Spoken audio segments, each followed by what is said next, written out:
दोस्तों, माँ बाप के अच्छे और बुरे कर्मों का फल उनकी औलाद को भोगना पड़ता है। ये बात कहाँ तक सही है? मनुष्य को खुद के अच्छे और बुरे कर्मों का फल तो उन्हें भोगना ही पड़ता है, तथा माँ बाप के द्वारा किए गए कर्मों का फल भी उन्हें भोगना पड़ता है। दोस्तों, गांव से कुछ दूर एक गुरु अपने आश्रम में कुछ शिष्यों के साथ रहते थे। एक दिन एक शिष्य ने अपने गुरु से पूछा कि गुरुजी, क्या माँ बाप के अच्छे और बुरे कर्मों का फल पुत्र को भोगना पड़ता है? तभी महात्मा शिष्य से कहते हैं, फंते, अवश्य ही भोगना पड़ता है। आज हम आपको एक प्राचीन समय की बहुत ही महत्वपूर्ण कथा सुनाते हैं, जिसे सुनने के बाद आपको पता चल जाएगा कि कैसे माँ बाप के पुण्य कर्मों का फल और बुरे कर्मों का फल उनकी औलाद को मिलता है या भोगना पड़ता है। दोस्तों, फिर महात्मा ने कथा को आरंभ करते हैं और कहते हैं, प्राचीन काल की बात है। एक गांव में एक किसान रहता था। वह किसान बहुत ही गरीब था। किसी तरह से मेहनत और मजदूरी करके अपने घर का खर्चा चलाता था। उसे मजदूरी में दिन भर काम करने के बाद 50 रुपये मिलते थे। उसमें से वह कुछ रुपए नित्य दान करता और कुछ रुपए में अपने परिवार का पालन पोषण करता था। इस तरह से करते हुए कुछ समय बीत गया और इसके बाद उसके 2 पुत्र हुए। अब उस किसान के परिवार में कुल 4 सदस्य हो गए, 2 पति पत्नी। धीरे धीरे उनके पालन पोषण में किसान को समस्या होने लगेगी, क्योंकि हर दिन ब दिन महंगाई बढ़ती जा रही थी। एक दिन की बात है, किसान के लड़के ने अपने पिताजी से कहा कि पिताजी, आप दिन का 50 कमाते हैं, जिसमें से कुछ आप दान कर देते हैं और बाकी में हम अपना गुजारा कैसे कर पाएंगे?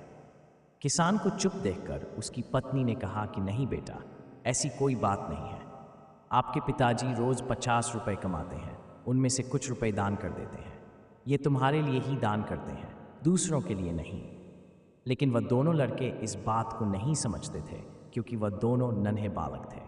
फिर इसी तरह से कुछ समय बीता गया और किसान के दोनों लड़के धीरे धीरे बड़े होने लगे। इधर किसान की एक दिन काम करके घर आते समय कार से टकराकर मृत्यु हो जाती है। जब किसान की पत्नी और उसके दोनों लड़कों को पिता की मृत्यु की खबर मिली तो उनको बड़ा दुख हुआ। एक दिन किसान के दोनों लड़कों ने अपनी माँ से पूछा कि माताजी, हमारे पिताजी कहाँ चले गए हैं? किसान की पत्नी ने कहा, बेटे, तुम्हारे पिताजी हम सबको छोड़कर यमराज जी के पास चले गए हैं। जब तुम्हारे पिताजी थे तो रोज़ाना 50 रुपए कमाते थे और कुछ रुपए की बचत करते थे। हमारा पालन पोषण उसी रुपए में करते थे और बाकी का वह दान करते थे। अब हमारा पालन पोषण कैसे होगा? कैसे हमारा पेट भरेगा? माँ ने अपने दोनों बच्चों से कहा, पुत्रों, जिस घर में गरीबी होती है उसका कोई सहायक नहीं होता है। उससे सभी दूर भागने लगते हैं सिवाय ईश्वर के, क्योंकि वही गरीबों के सहायक होते हैं। बेटों ने अपनी माँ से कहा, माँ, ऐसा मत सोचिए। हम दोनों भाई यमराज जी के पास जाएंगे और अपने पिता को लेकर आएंगे, क्योंकि हमने सुना है ईश्वर बड़े दयालु हैं। हमारे दुखों को देखकर हमारे ऊपर अवश्य ही उन्हें दया आएगी और वह हमारे पिताजी को हमारे साथ अवश्य ही भेज देंगे। बच्चों की बात पर उनकी माँ ध्यान नहीं देती है। एक दिन की बात है, किसान की पत्नी अपने दोनों लड़कों को घर पर छोड़कर गांव में किसी काम के लिए चली गई और उधर उसके दोनों लड़के, दोनों भाई आपस में सोचने लगे, क्यों ना हम यमपुरी में यमराज जी के पास चले और अपने पिताजी को वापस लेकर आए। ऐसा सोचकर अपने पिताजी को लाने के लिए वह दोनों भाई अपने घर से चल देते हैं। उन दोनों भाइयों को चलते चलते काफ़ी समय बीत गया। उसी समय उनको थकान का अनुभव हुआ और दोनों भाई एक बहुत विशाल बरगद के पेड़ कर उसकी छाया में खड़े हो गए। दोनों भाइयों ने सोचा कि बरगद के इस पेड़ की छाया में थोड़ा सा विश्राम करते हैं। फिर दोनों भाई उसी बरगद के पेड़ के नीचे बैठकर विश्राम करने लगे। तभी उस बरगद के पेड़ ने इंसान की आवाज़ में कहा कि बच्चों, तुम लोग कौन हो और कहाँ जा रहे हो? मेरी छाया में आज तक तुम्हारे जैसे कोमल बालक नहीं बैठे हैं। फिर उन दोनों बच्चों ने कहा, हम किसान के बेटे हैं और अपने पिताजी को लाने के लिए यमपुरी में यमराज के पास जा रहे हैं। उस बरगद के पेड़ ने जब उन बच्चों की बात सुनी तो वह पेड़ बोला, पुत्रों, तुम मेरे लिए भी यमराज से एक प्रश्न पूछ कर आना। वह कहने लगा, मैं कई वर्षों से यहाँ पर लगा हुआ हूँ, लेकिन मेरा एक भी पत्ता जमीन पर नीचे नहीं गिरता है और ना ही मेरी डालियाँ कभी सूखती हैं। मैं कितने वर्षों तक और यहाँ पर खड़ा रहूँगा? मैंने अपने पूर्व जन्म में ऐसा कौन सा पाप किया है जिस कारण से मुझे इस अवतार से मुक्ति नहीं मिल पा रही है? इसका कौन सा कारण है? तब उन दोनों लड़कों ने कहा, ठीक है, हम यमराज जी से आपका ये प्रश्न ज़रूर पूछ कर आएंगे। फिर इतना कहकर वह दोनों बालक वहाँ से आगे चले जाते हैं। चलते चलते रास्ते में उन्हें एक बहुत ही भयानक बड़ा सा भालू मिल गया। उस भालू को देखकर वह दोनों भाई डर के मारे कांपने लगे और खड़े हो गए। वहाँ से वह दोनों भाई भागने ही वाले थे, तभी भालू मनुष्य की आवाज़ में बोलने लगा, बच्चों, तुम मुझसे डरो मत। मुझे इतना बताओ कि तुम कौन हो और कहाँ जा रहे हो। वह दोनों बच्चे उस भालू के पास गए और हाथ जोड़कर कहने लगे, हे भालू देवता, हम दोनों किसान के पुत्र हैं और हम दोनों जुड़वा भाई हैं। हम दोनों यमपुरी में यमराज के पास अपने पिताजी को लेने के लिए जा रहे हैं। उस भालू ने कहा, बच्चों, तुम यमराज जी से मेरा एक प्रश्न पूछ कर आना। मैं कई वर्षों से यहाँ पर इस जंगल में पड़ा हुआ हूँ। मुझसे अब चला भी नहीं जाता। मेरे शरीर में इतनी जान नहीं है कि मैं थोड़ा सा भी चल फिर सकूँ। मैंने अपने पूर्व जन्म में ऐसा कौन सा पाप किया है जिस कारण से मुझे इस अवतार से मुक्ति नहीं मिल पा रही है? इसका कौन सा कारण है? तब उन लड़कों ने कहा, ठीक है, हम यमराज से आपका यह प्रश्न पूछ करके ज़रूर आएंगे। इतना कहकर वह दोनों लड़के आगे चलने लगे। फिर चलते चलते रास्ते में उन्हें एक सेठ जी मिले। सेठ ने कहा, बच्चों, तुम दोनों कौन हो और इतनी कड़ी धूप और गर्मी में कहाँ जा रहे हो? देखने में तो तुम बड़े ही सुकुमार और कोमल लग रहे हो। उन लड़कों ने कहा, सेठ जी, हम दोनों किसान के बेटे हैं और हम दोनों सगे जुड़वा भाई हैं। हम दोनों यमपुरी में यमराज के पास अपने पिताजी को लाने के लिए जा रहे हैं। उस सेठ ने कहा, तुम यमराज जी से मेरे लिए एक प्रश्न पूछ कर आना। फिर वह सेठ कहता है, पुत्रों, मैं चलते हुए राहगीरों की प्यास बुझाने के लिए कई सालों से यहाँ पर एक कुआं खुदवा रहा हूँ, लेकिन इसमें पानी अभी तक नहीं निकला है। मैंने अपने पूर्व जन्म में ऐसा कौन सा अपराध किया था जिस कारण से इस कुएं में अभी तक पानी नहीं निकला है? मैंने इसमें बहुत सारे पैसे भी खर्च कर दिए हैं, लेकिन अभी तक सफल नहीं हुआ। इसका क्या कारण है? उन लड़कों ने कहा, ठीक है सेठ जी, हम यमराज से आपका ये प्रश्न ज़रूर पूछ कर आएंगे। इतना कहकर वे दोनों बालक वहाँ से आगे की ओर चल दिए। चलते चलते रास्ते में उन्हें एक बहती हुई नदी मिली। फिर धीरे धीरे दोनों भाई नदी के किनारे पर पहुँचे तो उस नदी से एक मछली निकलकर उनके पैरों के पास आ गई और कहने लगी, बालकों, तुम कौन हो और कहाँ जा रहे हो? तुम दोनों बिना नाव के ही क्यों जा रहे हो? तब उन्होंने कहा, नाव में बैठने के लिए हमारे पास पैसे नहीं हैं, क्योंकि हमारे जो पिताजी थे वे दिन के 50 कमाते थे, जिसमें से रोज़ाना वे दान कर देते थे और उससे से हमारा पालन पोषण होता था और किसी तरह से हमारे घर का गुजारा होता था। अब हमारे पिताजी घर पर नहीं हैं, वे ईश्वर के पास चले गए हैं। इसलिए हम दोनों भाई उनको लाने के लिए यमपुरी में यमराज जी के पास जा रहे हैं।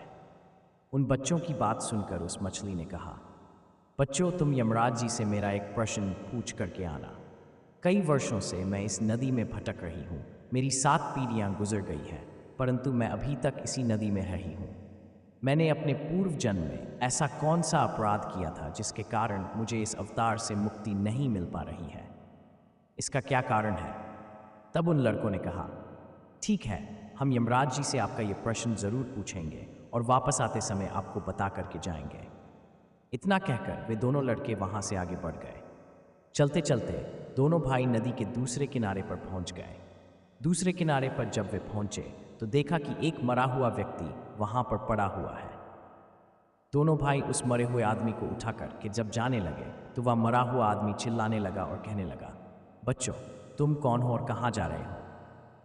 उन लड़कों ने उसकी आवाज़ सुनकर कहा, हम किसान के पुत्र हैं और हम दोनों जुड़वा भाई हैं।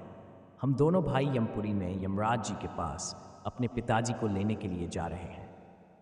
उस आदमी ने कहा, तुम यमराज से मेरा एक प्रश्न पूछ कर आना। मेरा शरीर कई वर्षों से इस नदी के किनारे पर ही है। कभी पानी की लहर आती है तो मेरा शरीर नदी के अंदर चला जाता है, लेकिन वापस लहर के साथ ही फिर से बाहर निकलकर किनारे पर आ जाता है। ना तो मेरा शरीर गलता है और ना ही सड़ता है। इतने सालों से जैसे का तैसा ही है। मैंने अपने पूर्व जन्म में ऐसा कौन सा पाप किया था जिसके कारण मुझे इस शरीर से मुक्ति नहीं मिल पा रही है और इसका क्या कारण है? उन लड़कों ने कहा, ठीक है, हम स्वर से तुम्हारा ये प्रश्न पूछ कर के ज़रूर आएंगे। इतना कहकर वे दोनों बालक चलने लगे। वहाँ से चलते चलते दोनों भाई को रात हो गई थी और काफ़ी दिनों से चलते ही जा रहे थे तो वह दोनों भाई का काफ़ी थक गए थे। तभी उन्हें पास में एक झोपड़ी दिखी। तो वह दोनों भाई उसके अंदर सो गए। सुबह जब आंखें खोली तो वह यमपुरी में यमराज के पास पहुंच गए। दोनों भाइयों ने यमराज को हाथ जोड़कर प्रणाम किया और कहने लगे कि हे प्राणदाता, मेरे पिताजी कहाँ पर हैं? जब हमारे पिताजी घर पर थे तो वे रोज़ाना 50 कमाते थे, जिसमें से 25 दान करते और बाकी से हम लोगों का पालन पोषण करते थे। लेकिन अब जब वे घर पर नहीं हैं तो हम दोनों भाई और हमारी माँ भूखे मर रहे हैं। आप उन्हें जल्दी से हमारे साथ हमारे घर पर भेज दीजिए। यमराज ने उन दोनों बालकों की बात सुनकर कहा, ठीक है, मैं तुम्हारे पिताजी को घर पर भेज दूंगा, पहले तुम दोनों भाई यहाँ पर बैठो। यमराज जी ने उन दोनों बालकों को अपने पास बिठाया और उनको भोजन कराया। भोजन कराने के बाद पूछा, तुम दोनों भाइयों को और क्या चाहिए? उन दोनों लड़कों ने रास्ते में जो जो उनको मिला था उनके प्रश्न यम से पूछे। यमराज ने उन सभी के प्रश्नों का उत्तर दिया और कहा, हे पुत्रों, तुम दोनों जाते समय उन सबको उनके उत्तर बताते जाना। और यमराज ने कहा, तुम दोनों अपने घर पर जाओ, तुम्हारी माँ तुम्हारा इंतजार कर रही है, तुम्हारे पिताजी तुम्हारे घर पर पहुंच जाएंगे। फिर दोनों भाई यमराज को प्रणाम करके वहां से वापस अपने घर के लिए चलने लगे। चलते चलते रास्ते में सबसे पहले उन्हें वही मरा हुआ आदमी मिला जो नदी के किनारे पर पड़ा हुआ था। उन दोनों लड़कों को देखकर वह मरा हुआ आदमी खुश हुआ और कहने लगा, बच्चों, तुमने यमराज से मेरा प्रश्न पूछा था? तब उन्होंने कहा, हाँ, हमने यमराज से आपका प्रश्न पूछा था। यमराज जी ने कहा कि तुम पिछले जन्म में बहुत बड़े विद्वान थे, परंतु किसी को भी अपना ज्ञान नहीं बांटा। अब मर गए तो वह ज्ञान तुम्हारे अंदर ही अंदर खौल रहा है। जब तक तुम अपना ज्ञान किसी को नहीं बांटोगे तब तक तुम्हारी आत्मा को शांति नहीं मिलेगी। फिर उस मृतक आदमी ने कहा, बच्चों, अब ऐसी हालत में मेरे पास ज्ञान लेने के लिए कौन आएगा? तुम ही मेरा ज्ञान ले लो। फिर उस मृतक आदमी ने दोनों भाइयों को जितना भी उसके पास ज्ञान था वह सारा ज्ञान उन दोनों बालकों को दे दिया और ज्ञान देने के बाद तुरंत ही उसकी आत्मा को मोक्ष की प्राप्ति हो गई। फिर दोनों भाई वहां से आगे चल पड़े। चलते चलते उन्हें वही मछली मिली। मछली ने कहा, बच्चों, क्या तुमने स्वर से मेरा प्रश्न पूछा था? उन दोनों बालकों ने कहा, हाँ, हमने स्वर से आपका प्रश्न पूछा था। उन्होंने कहा है कि तुम्हारे अंदर अमृत है। जब तक तुम इस अमृत को किसी को नहीं दोगी तब तक तुम ऐसे ही व्याकुल रहोगी। फिर मछली ने कहा, बच्चों, अब कौन मिलेगा मुझे? तुम ही मेरा अमृत ले लो। फिर मछली ने अपना अमृत उन दोनों बच्चों को दे दिया और अमृत देते ही उस मछली की आत्मा को मोक्ष की प्राप्ति हो गई।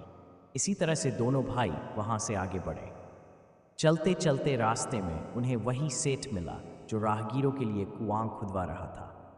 उस सेठ ने जैसे ही दोनों लड़कों को देखा तो बड़े प्रेम से हाथ जोड़कर कहने लगा, बेटे, तुम दोनों लोगों ने मेरा स्वर से प्रश्न पूछा था?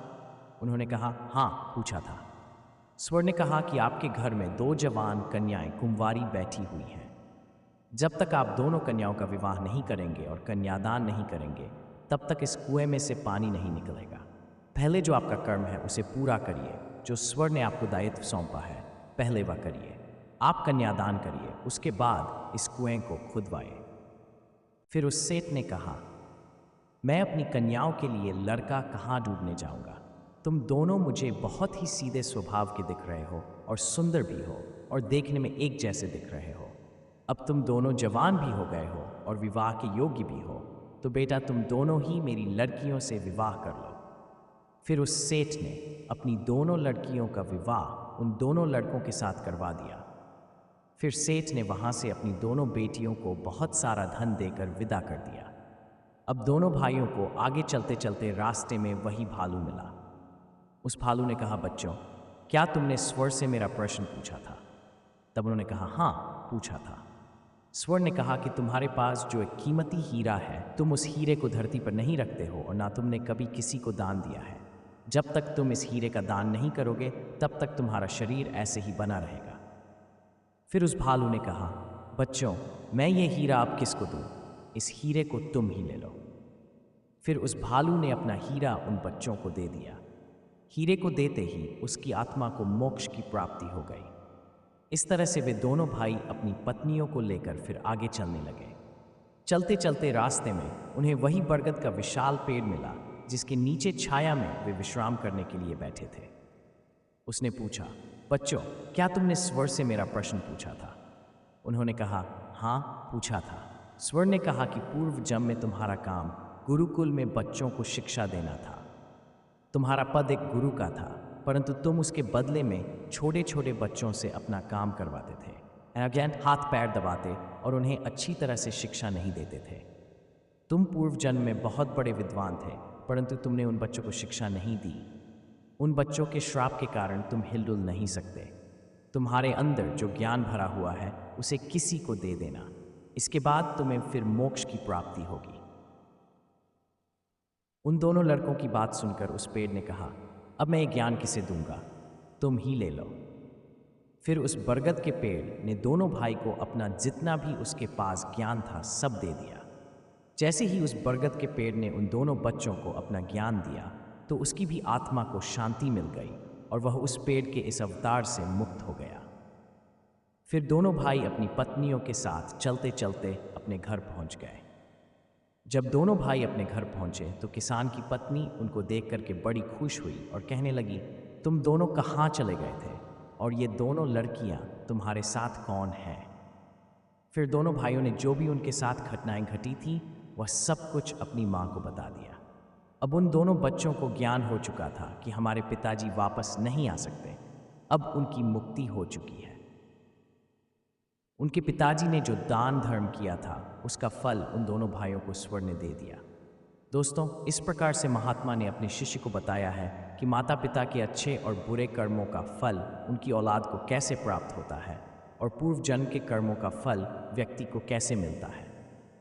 उनके पिता द्वारा किए गए पाप और पुण्य कर्म भी उनके बच्चों को कैसे मिलते हैं।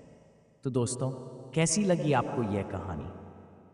आप हमें कमेंट सेक्शन में ज़रूर बताना और अच्छी लगी हो तो इस चैनल को सब्सक्राइब ज़रूर कर लेना। तो चलिए मिलते हैं ऐसी ही कोई नई कहानी में। तब तक के लिए अपना ख्याल रखिए। धन्यवाद।